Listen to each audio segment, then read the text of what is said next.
1300 hours Pakistan Standard Time. Assalamu alaikum. This is Radio Pakistan. The news read by Asma Hafiz. First, the headlines. Prime Minister says electronic voting machines will ensure transparency in the elections. National Assembly today unanimously passed a resolution strongly denouncing an attack on Hindu temple in Bong area of Rahim Yar Khan.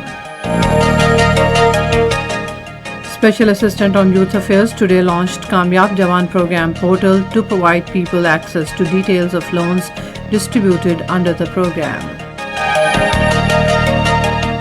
China has called for proper and peaceful settlement of Kashmir dispute under United Nations Security Council resolutions and bilateral agreements.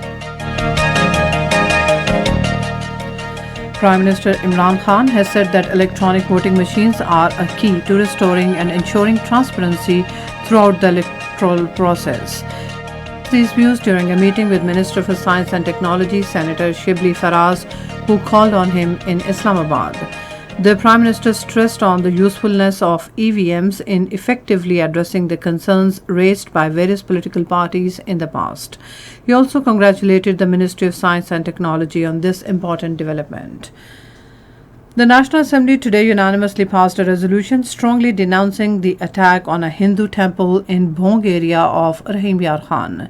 The resolution, moved by Minister of State for Parliamentary Affairs Ali Muhammad Khan, said that Prime Minister Imran Khan has also condemned the incident and issued directions to bring the culprits to justice. The resolution said that Islam and the Constitution of Pakistan provide protection to the rights of non-Muslims. It said that this House also reaffirms the commitment to their protection. Special Assistant on Youth Affairs Usman Dar today launched Kamyab Jawan Program portal to provide people access to details of loans distributed under the program. He launched the portal at a news conference in Islamabad along with Minister of State for Information and Broadcasting Farooq Habib. Usman Dar said the entire detail of the progress in the program has been provided in the portal for everyone to know the facts. 67 more deaths due to coronavirus infection and 4,745 new positive cases were reported in the country during the last 24 hours. According to the National Command and Operations Center, 57,981 tests were conducted and positivity ratio remained 8.18%. China has called for proper and peaceful settlement of Kashmir dispute under United Nations Security Council resolutions and bilateral agreements. A Chinese Foreign Ministry's spokesperson, in response to a question regarding completion of 2 years of India's move to abrogate Article 370 and 35A on August 5, 2019, said that Kashmir issue should be properly resolved. United States has called on Iran's new president Ebrahim Raisi to return to talks on reviving a historic nuclear deal. U.S. State Department spokesman Ned Price told this to reporters after Raisi's swearing-in ceremony in Tehran. He said, "We urge Iran to return to the negotiations soon so that we can seek to conclude our work." Earlier, Iranian new President Ebrahim Raisi speaks during his swearing-in ceremony said that he will support any diplomatic plans to end sanctions on Iran. United States and South Korea have discussed efforts to engage with North Korea, including the prospects of humanitarian aid.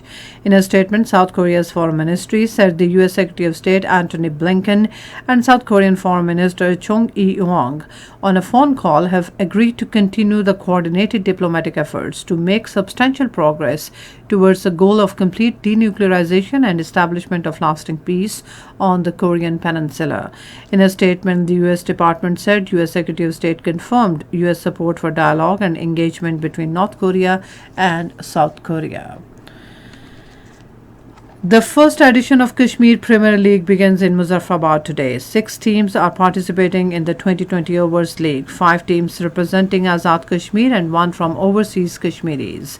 The franchises are Rawalakot Hawks, Kotli Lions, Mirpur Royals, Muzaffarabad Tigers, Overseas Warriors and Bagh Stallions. In the opening match at Muzaffarabad, Mirpur Royals will take on Rawalakot Hawks today.